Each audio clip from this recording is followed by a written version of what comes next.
Bonjour tout le monde et bienvenue dans ce nouvel épisode de Yallah le podcast. Je suis ravie de vous retrouver aujourd'hui après un mois de juin hyper dense. J'ai pris quelques jours de repos, ça m'a fait du bien. J'espère que vous aussi vous prenez le temps de vous reposer. Et aujourd'hui, je vais vous proposer un épisode un peu particulier. Imaginez, vous arrivez dans un lieu inconnu, votre cœur bat un peu plus vite que d'habitude, vos pupilles balayent la salle, vous analysez les visages comme un radar. À votre avis, pourquoi vous faites ça ? En réalité, parce que votre cerveau primitif, il cherche avant tout une chose, il cherche à savoir s'il est en sécurité et s'il va être accueilli ou jugé. Tout ça parce que vous n'allez pas retenir la couleur exacte des murs, ni la playlist en fond sonore, mais parce que vous allez vous rappeler comment vous vous êtes senti. Est-ce que vous êtes senti légèrement tendu, crispé, ou au contraire détendu, à l'aise ou presque soulagé ? Et en réalité, on a beau se répéter qu'on est des êtres rationnels, la vérité, elle est crue. Nous sommes des êtres émotionnels qui rationalisent ensuite. Et nous justifions après coup ce que nous avons ressenti viscéralement. Et quand on regarde notre vie, nos relations, nos choix, ce n'est jamais la logique pure qui nous guide, c'est cette empreinte émotionnelle invisible que chaque interaction laisse sur nous. Elle nous colle à la peau, elle nous oriente, elle nous inspire et parfois, malheureusement, elle nous brise. Et aujourd'hui, j'aimerais qu'on parte ensemble explorer cette trace. J'aimerais qu'on comprenne ce qui se joue derrière nos mots, nos gestes, parfois nos silences, et surtout, j'ai envie que vous en sortiez transformés avec la capacité de laisser un impact qui élève plutôt qu'il n'écrase. Alors vous le savez, le cerveau, c'est un chef-d'œuvre d'évolution. Je vous le dis en permanence, pour moi, le cerveau est un miracle. Notre nature miraculeuse, elle tient aussi de notre cerveau, qui est un grand sculpteur d'émotions. Et il y a à peu près 300 000 ans, notre ancêtre Homo sapiens, lui, il n'avait pas besoin de retenir une conversation brillante. Il avait besoin de savoir si l'individu en face était une menace ou un allié. Et pour ça, son cerveau, il s'était câblé pour enregistrer avant tout les signaux émotionnels. L'amygdale, vous le savez, je vous en parle souvent, cette petite amande nichée dans notre cerveau agit comme un détecteur d'alarme. Elle scanne le ton de voix, le rythme de la respiration et le moindre micro-signal corporel. L'amygdale décide en une fraction de seconde si vous devez fuir, attaquer ou vous détendre. Je vais vous donner un exemple frappant. On a fait des études en neurosciences sociales où des participants devaient évaluer la fiabilité de visages projetés pendant 33 millisecondes. Et le résultat, c'est que la plupart prenaient une décision émotionnelle immédiate. Et surtout, cette première impression conditionnait leur ressenti longtemps après. C'est pas tout. L'hippocampe, qui est responsable de la mémoire déclarative, les faits, les événements, travaille main dans la main avec l'amygdale. Donc, quand une émotion forte est là, l'hippocampe grave le moment dans votre cerveau, d'accord, dans votre mémoire. Et c'est là que vous pouvez vous souvenir de l'odeur de votre premier amour ou de la sensation exacte dans votre ventre, par exemple, lors d'un chagrin. Ou, par exemple, la sensation exacte que vous avez eue lorsque vous avez eu peur. Un autre exemple, vous demandez à une personne ce qu'elle faisait. On va donner une date clé, le 11 septembre 2001. Beaucoup vont se rappeler parfaitement où ils étaient, avec qui et ce qu'ils faisaient. Pourquoi ? Parce que l'émotion a scellé le souvenir. Vous voyez ? C'est pas le souvenir qui scelle l'émotion, c'est l'émotion qui vient sceller le souvenir. Mais à ces mêmes personnes, vous leur demandez ce qu'ils faisaient la veille, donc le 10 septembre, ils vont pas forcément s'en souvenir. Vraiment, ce serait exceptionnel qu'ils s'en souviennent. Pourquoi ? Parce que l'émotion liée au 11 septembre, elle a été beaucoup plus forte que l'émotion de la veille. Donc cette capacité de notre cerveau à magnétiser les émotions, c'est une arme hyper puissante. Elle peut nous aider à créer des liens, à nous protéger, mais elle peut aussi nous emprisonner si on ne la comprend pas. Et ça, je vous l'explique souvent sur Instagram en story. Il est important de comprendre ses émotions et de masteriser son cerveau émotionnel pour pouvoir sortir des prisons, de l'emprise, des situations qui sont toxiques. Et je vous ai fait plein d'épisodes là-dessus, sur lesquels en fait vous pouvez retourner à plusieurs reprises, parce qu'à distance, on n'a pas les mêmes écoutes. Mais ceci étant dit, au-delà des mots, il y a l'art subtil du non-verbal. On a cette croyance infantile qui nous laisse penser que si on a les bons mots, tout ira bien. Mais la communication, c'est un iceberg. Les mots, c'est la petite partie visible. Et le non-verbal, c'est l'immense masse immergée. D'ailleurs, dans une étude célèbre de Mehrabian, on a montré que l'impact d'un message, c'est, et écoutez bien, 7% les mots, 38% le ton et 55% le langage corporel. Ce qui veut dire que vous pouvez dire je t'aime avec un ton froid, un regard fuyant, et l'autre personne ressentira le contraire. Et ça, je suis sûre que vous avez tous là, en entendant ça, 1000 exemples qui peuvent vous venir à l'esprit. Et oui, parce que si les mots suffisaient, il n'y aurait jamais d'incompréhension, jamais de, de troubles, de toxicité, etc. Parce qu'on agirait comme des robots en réalité. On serait, stricto sensu sur ce qu'on vient de nous dire. Or, nous avons, en tant qu'être humain, notre part émotionnelle. Et pour vous illustrer tout ça, je vais vous raconter une petite histoire. Et je pense que cette histoire, elle va vous faire écho parce que c'est lié à l'enfance. C'est une femme qui me raconte qu'enfant, son père, il lui disait toujours « je t'aime », mais il le faisait d'un ton sec, toujours le visage fermé, il était toujours très froid, très dur dans son corps. Et elle a grandi du coup avec une croyance que l'amour c'était dur, que c'était sec, qu'il fallait être sérieux, que c'était conditionné à quelque chose de dur, de très rigide.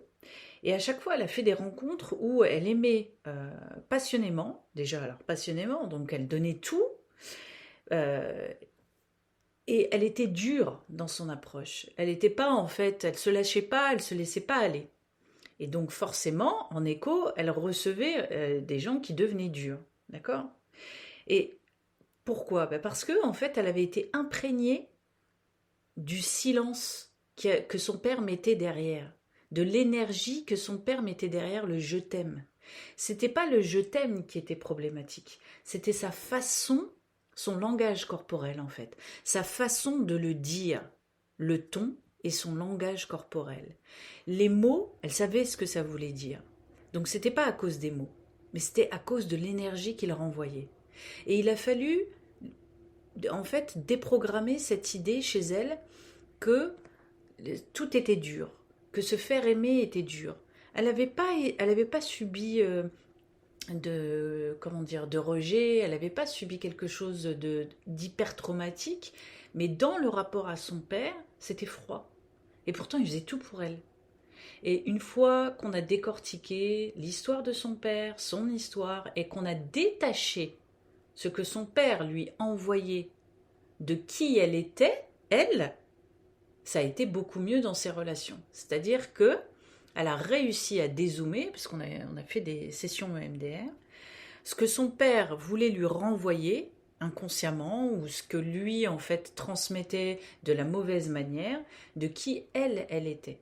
Et donc, elle méritait un amour forcément joyeux, doux, avec de l'élan, comme elle me disait qu'elle voyait à la télé, parce que c'était son schéma à elle, et pas un amour difficile. Tout n'était pas un combat. Elle a appris que tout n'était pas un combat. Vous imaginez ? Et ça, c'était pas lié aux mots, c'était vraiment lié à la gestuelle de son père. Vous vous rendez compte ? Et il lui a fallu des années avant de prendre conscience que finalement, dans ses interactions adultes, c'était elle qui était devenue, entre guillemets, problématique parce qu'elle était imprégnée de ce qu'elle avait vécu et qu'elle pensait être une vérité absolue. Quelque chose, en fait, qu'il fallait expérimenter toujours dans les relations amoureuses. À l'inverse de cet exemple, vous allez trouver des gens qui vont toujours être tactiles, qui vont vous regarder profondément. Et tout le monde, en fait, est apaisé lorsqu'il rencontre ces gens-là. Pourquoi ? Parce que leur présence, elle est là, elle est pure, et elle va transcender leurs paroles. Et dans leur non-verbal, ils vont vous envoyer de l'amour. Vous savez, il y a des gens comme ça. Il y a des gens qui vont juste vous sourire, poser la main sur l'épaule, dans le dos, ou avoir une approche tellement délicate que vous allez vous sentir aimé, considéré, vous allez vous sentir vu. Et à ce moment-là, vous comprenez que dans une situation comme dans l'autre, le non-verbal, c'est le territoire de l'âme. Quand vous souriez sincèrement, les yeux brillent, les muscles orbiculaires se contractent et l'autre capte immédiatement la différence entre un sourire forcé et un sourire authentique. Et chaque petit signal compte. Votre respiration, qui va être posée ou saccadée, la direction de votre regard, l'inclinaison de votre buste qui va être vers au contre, la tension dans la mâchoire et le débit de parole. Alors, il y a des gens qui ont un débit de parole qui est hallucinant. Et c'est vraiment un signal hyper important dans une interaction, si ce n'est un des plus importants, j'ai envie de vous dire, soit un débit de parole très dense ou hyper saccadé, avec l'envie de tout dire et de tout dire dans les détails, soit le silence absolu. Là, vous savez que vous avez affaire à quelqu'un qui n'a jamais été entendu, qui n'a jamais été écouté, qui n'a jamais été valorisé. Et alors, lorsque vous prêtez attention au débit de parole dans une première interaction, plus la position du corps, moi je considère, alors ça c'est aussi une déformation professionnelle, qu'on a 90% des informations qu'il nous faut pour continuer dans l'interaction ou se retirer. Et ayant tout ça maintenant en tête, maintenant que vous savez tout ça, si vous voulez vraiment laisser une empreinte lumineuse, commencez par harmoniser votre intérieur. Vous ne pouvez pas tromper le corps, d'accord ? Et l'autre en face, il va tout ressentir. Et il va même ressentir votre vibration sans le verbaliser. D'ailleurs, il y a quelque chose qui est très surprenant encore aujourd'hui, en tout cas qui moi me surprend avec beaucoup d'humilité, je le dis avec beaucoup d'humilité, c'est que les gens oublient que nous sommes des êtres d'énergie. Voilà, on a un magnétisme en nous, nous sommes électriques, c'est quantifiable. Le premier qui en a parlé, c'était Einstein, et aujourd'hui, tout le monde le sait. Donc, si vous arrivez tendu et que vous essayez de le masquer, vous allez envoyer quand même le signal que vous êtes tendu. D'accord ? Et si les gens en face de vous ont de la bouteille, sont subtils, sont attentifs, ils vont le ressentir. Et donc, forcément, s'ils ont fait un travail sur eux, soit ils vont attendre d'avoir toutes les informations, toutes les données verbales pour vous donner une chance, soit ils vont s'enfuir et dire non mais moi je peux pas, ou je ne veux plus, ou je ne peux plus. Vous voyez, en fonction de ce qu'ils ont vécu. C'est pour ça qu'on dit souvent qu'on a un pouvoir immense sur nos interactions. Et que je vous ai dit encore il y a quelques jours que vous avez plus de pouvoir dans votre vie que ce que vous pensez. Et que nous sommes créateurs, qu'on le veuille ou non, de situations qui vont être très bonnes ou très mauvaises. Parce que même sans parler, on va accepter des situations qui vont être mauvaises pour nous et on va envoyer un signal qu'on les accepte. De même qu'on peut envoyer un signal qu'on les refuse. Vous voyez ? Ça, c'est le non-verbal. Et alors, quand on aborde la mémoire traumatique, on est encore sur un champ encore plus complexe parce que c'est un champ de bataille qui est invisible. C'est un lieu où les mots seuls n'ont souvent plus du tout de pouvoir. Mais ça, c'est l'empreinte émotionnelle liée à la mémoire traumatique. D'ailleurs, vous le comprenez, c'est à dissocier de quelqu'un qui n'a pas de mémoire traumatique. Parce que quand vous vivez une agression, un abus, une humiliation profonde, tout votre corps enregistre l'événement comme un choc. D'accord ? Ce n'est pas seulement le cerveau, enfin la psyché, parce que bien souvent les gens pensent que c'est la psyché, C'est le système nerveux central et c'est le corps. Et la charge émotionnelle, elle est telle que le cerveau la grave comme un avertisseur pour le futur. Votre système nerveux autonome, le fameux fight, flight or freeze, il va se dérégler. Et c'est pour ça qu'une simple phrase dite sur un ton particulier peut, des années plus tard, déclencher une réaction disproportionnée. Et là, on va vous dire, ah, mais t'es hypersensible, c'est une sensibilité excessive, ou tu fais dans la sensiblerie. Alors, il n'y a pas plus insultant que de dire à quelqu'un qui a été traumatisé qu'il fait dans la sensiblerie. C'est vraiment être méchant que de dire ce genre de choses. Parce que c'est une empreinte émotionnelle qui est restée active.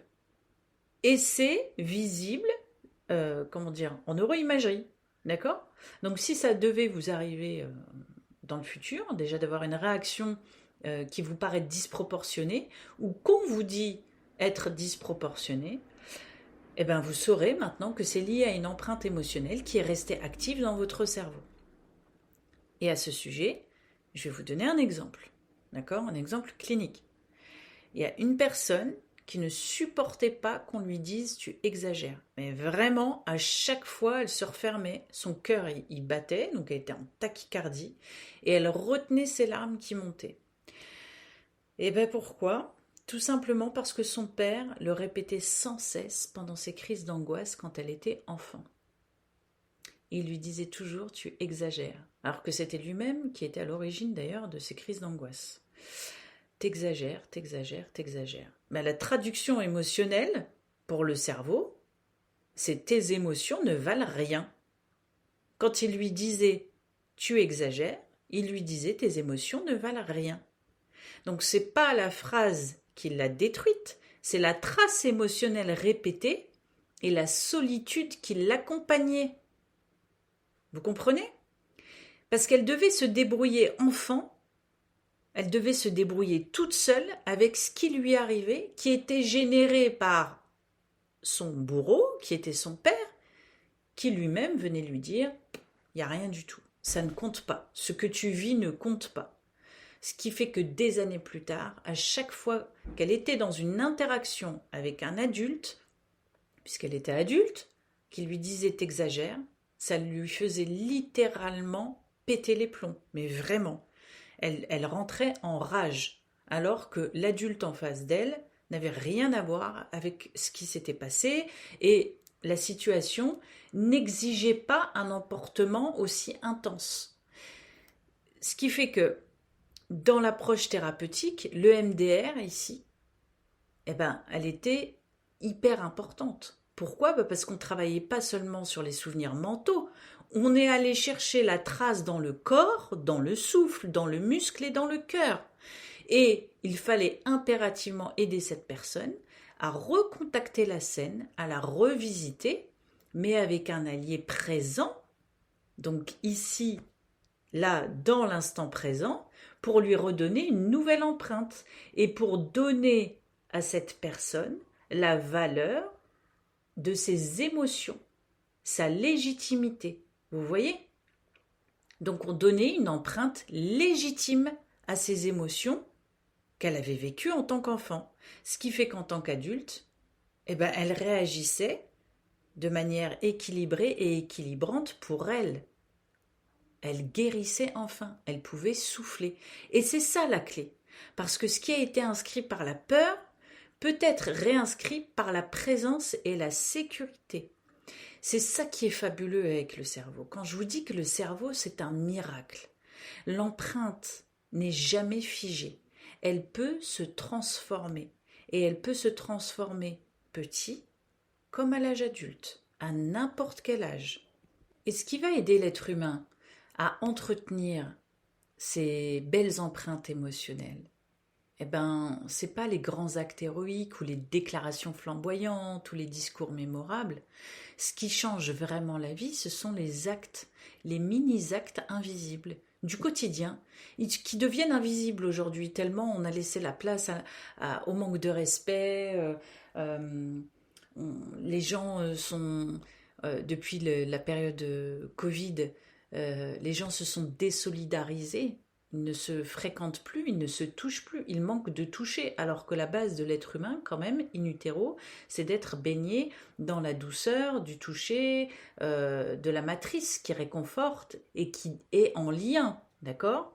Donc ce sont des merci quand vous avez un chauffeur de bus qui vous dépose à votre arrêt de bus, par exemple, ou vous le regardez en souriant, ou quand vous prenez 2 secondes pour demander à votre collègue comment ça va, ou quand vous vous retenez de couper la parole à quelqu'un qui est en train de discuter, même si vous brûlez d'envie de répondre. Vous voyez, ce sont des actes du quotidien. Et ces actes qui sont devenus invisibles, il faut les remettre au centre de notre humanité. Parce que c'est ça qui va marquer les gens avec qui vous êtes. Et c'est ce qui vous marque, d'ailleurs, vous.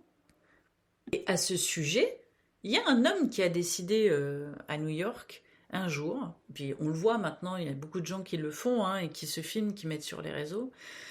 Alors ça fait des années qu'il a fait ça, je crois que ça fait 20 ans, un truc comme ça.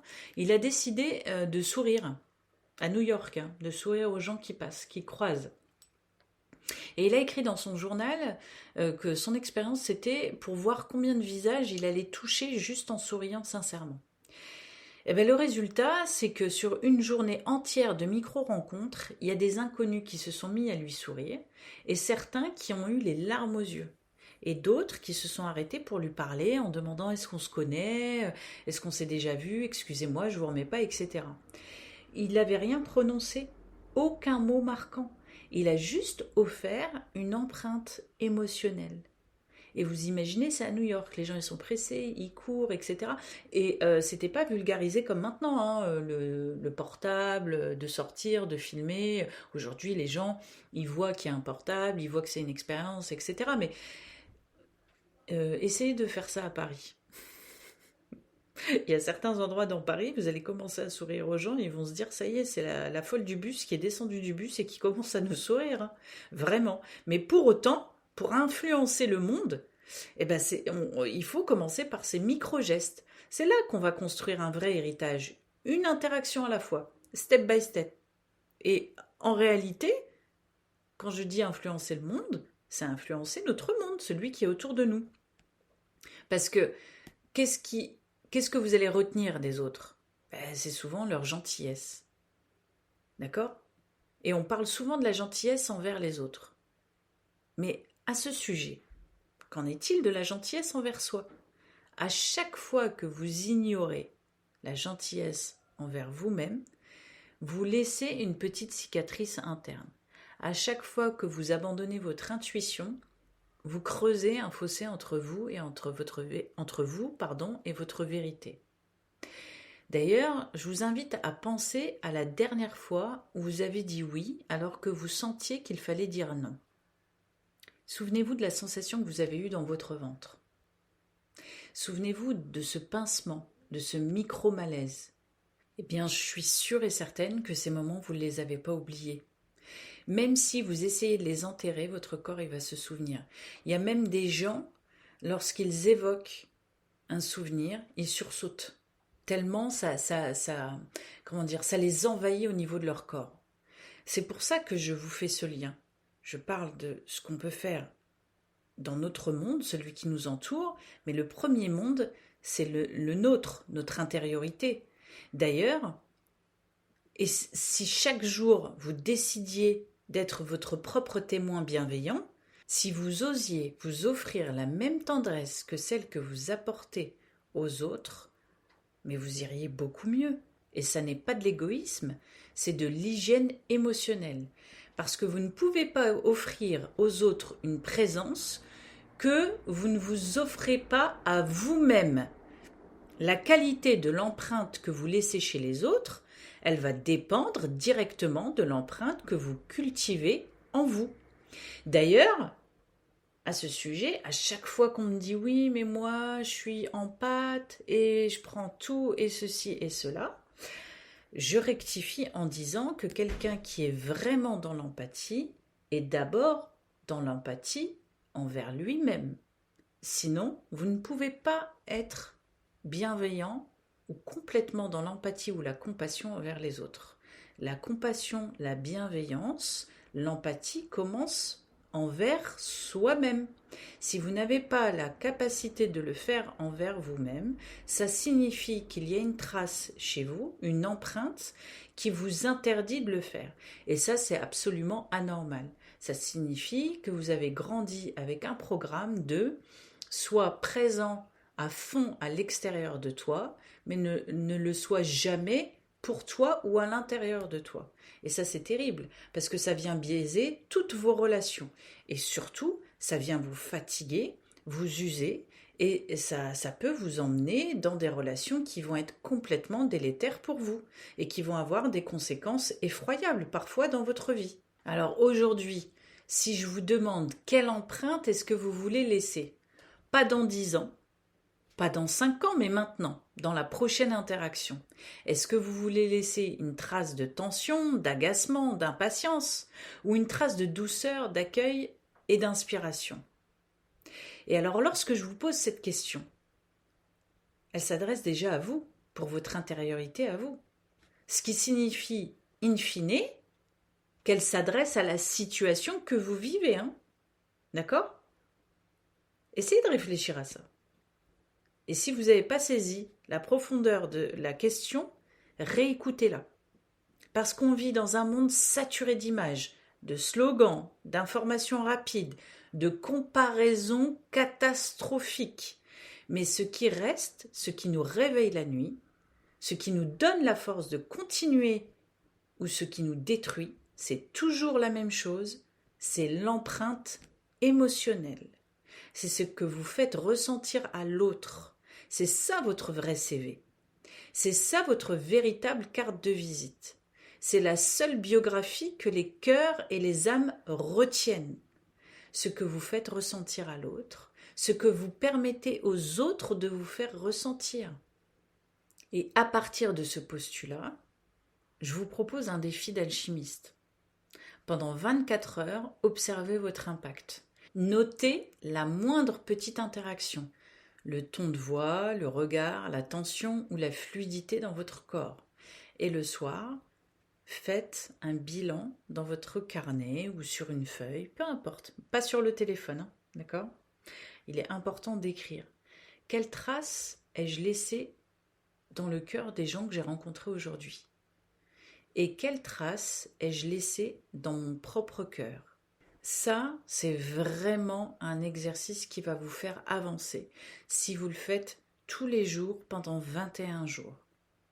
Allez-y.